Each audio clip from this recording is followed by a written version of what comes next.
Surrender कले निशा Maharana news cut परवर्ती प्रसंग बलांगीर एसडीजेएम कोर्ट रे हाजर हेले आइटम गर्ल निशा महाराणा अश्लील नृत्य मामलें कोर्ट रे निशा महाराणा को सरेंडर करने को पड़ी। हाईकोर्ट तांकु आगुआ शर्तमूलक जमीन देइथिले तेबे बलांगीर कोर्ट रे हाजर नहीं निर्देश देइथिले। बलांगीर चंदन भाटी गाँव में जनवरी 12 रे अश्लील नृत्य प्रदर्शन नहीं अभियोग आसीथिला और एने 14 रे बलांगीर सदर थाना पुलिस मामला रुजु होइथिला। 15 रे यात्रा आयोजक कमिटी सभापति एवं संपादकों को पुलिस कोर्ट चालाण करिथिला एवं अपेक्षा रहिथिला निशांकर परवर्ती पदक्षेप पर आज बलांगीर कोर्ट रे से हाजर होइछन्ति।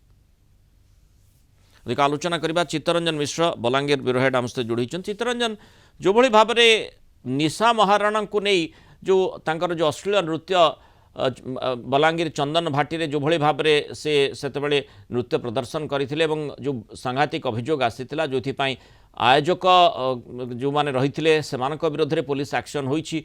निशा महाराणा जदिओ हाईकोर्ट को जाइथिले एवं आगुआ जमीन तांको मिलिछि, वर्तमान अपेक्षा रहिथिला तांकर पदक्षेप पर एवं से बलांगीर कोर्ट रे हाजर होईछन्ति।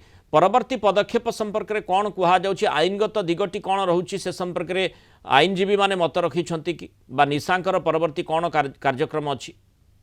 हाँ, निश्चित भाव में देखंतु मुंडाल जो चर्चा आलोचना लगी रही आज जो आइटम गर्ल निशा महाराणा आत्मसमर्पण करिसंती बलांगीर एसडीजीएम कोर्ट रे एवं किछि समय पूर्वरु एसडीजीएम कोर्ट रे हाजर होइथिले एवं वर्तमान मध्य एसडीजीएम कोर्ट परिसर भितरे अछंती निशा महाराणा एवं तांको वकीलंक सहित कथा होइतिलु। से जहा कहिबा कथा गत 6 तारिख रे हाईकोर्ट शर्तमूलक जमीन दैथिले एवं से शर्त रहिथिला 20,000 टंका जणे जमीनदार जमीन रहिबे एवं तांकु जमीन दिया जिवो। या सहित एसडीजीएम कोर्ट रे 7 दिन भितरे हाजर हेबा पई कोर्ट रो निर्देश रहिथिला।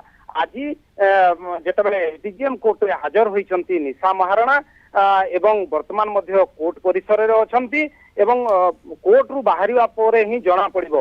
वर्तमान सरकारी वकील जी तांको प्रतिक्रिया रखि सारलेनी। से कहिछंती 20,000 टंका जणे जमीनदार कोर्ट रे कागज पत्र चली एवं एने वर्तमान जो जमीन तांकु मिली सरकारी वकील गणमाध्यम आगे स्पष्ट भाव में कही माने आयोजक निशांकर अश्लील नाच पई आयोजक फसिले किंतु निशांक पई से भली अड़ुआ स्थिति नाही, से भली अड़ुआ स्थिति सृष्टि हेउ नाही। ए कथाटी सरकारी माने आईनजीवी पक्षरु सरकारी वकील पक्षरु सूचना मिलुछि कि? हाँ, निश्चित भाव में से नहीं आम प्रतिक्रिया नेबाई चेष्टा करूँ किंतु जेहेतु वर्तमान सविशेष एसडीजीएम कोर्ट कौन प्रकार निर्देशनामा बाहरी ना से स्पष्ट भाव में कही ना किंतु जहाँ प्राथमिक भाव में गणमाध्यम आगे प्रतिक्रिया रखि सारी सरकारी वकील से कहते जो निशा महाराणा को जमीन मिली। देखी नेबा सरकारी वकीलंकर बोधवे प्रतिक्रिया हमर हस्तगत होईछि, सुनि नेबा कोन मत रहउछि। अभियोग विशेष से पूर्व किसी दिन आगु चंदन भाटी ठारे गोटे अश्लील नृत्य प्रदर्शन करते जो आम भारतीय न्याय संहिता हिसाब से 3टा दफा लगी 296 जोटा बीएनएस 49 टा आ 3/5 बीएनएस लगी आ गोटे indecent representation of women's prohibition act 19 से लगी जोटा गुड़ाक सब सेक्शन जेहेतु बेलेबुल इन नेचर केसटा सेक्शन अच्छी कोर्ट ताको बिना शर्त बेल अलाउ कर ऑनरेबल हाईकोर्ट जोटा पास करते 20,000 1 सेल 1 सिक्योरिटी हिसाब से बेल आज मंजूर बेल जाए। तेणु चित्तरंजन जमती आम सरकारी वकीलंकर प्रतिक्रिया देखुले जो माने तांकु जमीन पाई संभावना होइछि आ से भली भाव में किछि असुविधा वर्तमान समय रे हेबो नाही एवं निश्चय तांकु किछि मध्य सेठी निजर प्रतिबद्धता देखा पड़ो जे एभली घटनार पुनरावृत्ति जमती हेबो नाही।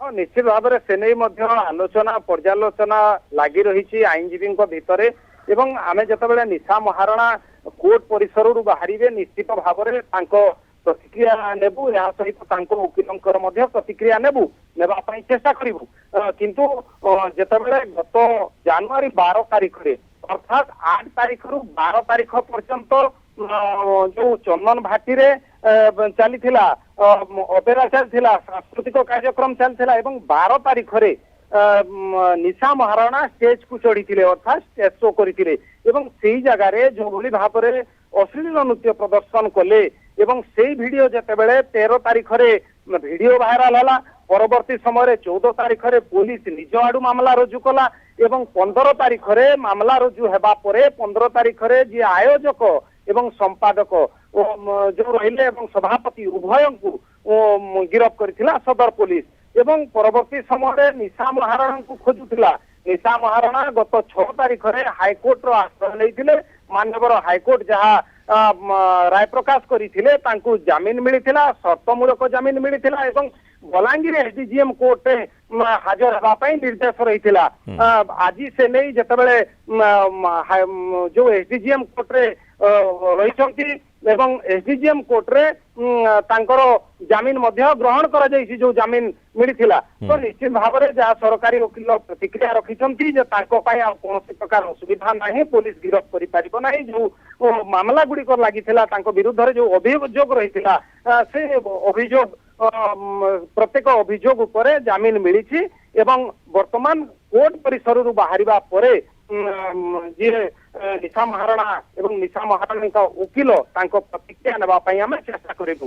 ଧନ୍ୟବାଦ ଚିତ୍ତରଞ୍ଜନ ଆଲୋଚନାରେ ଆମ ସହିତ ରହିଥିବାରୁ। ତେଣୁ ନିଶା ମହାରଣାଙ୍କ ପାଇଁ ଯଦିଓ ବର୍ତ୍ତମାନ ସମୟରେ ଅଡୁଆ ନାହିଁ କିନ୍ତୁ ନିଶ୍ଚୟ ସେ କୋର୍ଟକୁ ପ୍ରତିଶ୍ରୁତି ଦେଇଥିବେ ଯେ ଆଉ ଆଗାମୀ ସମୟରେ ଏଭଳି ଘଟଣାର ପୁନରାବୃତ୍ତି ହେବ ନାହିଁ। ସେହି ଆଶାଟି ମଧ୍ୟ ସଭ୍ୟ ସମାଜର ରହୁଛି।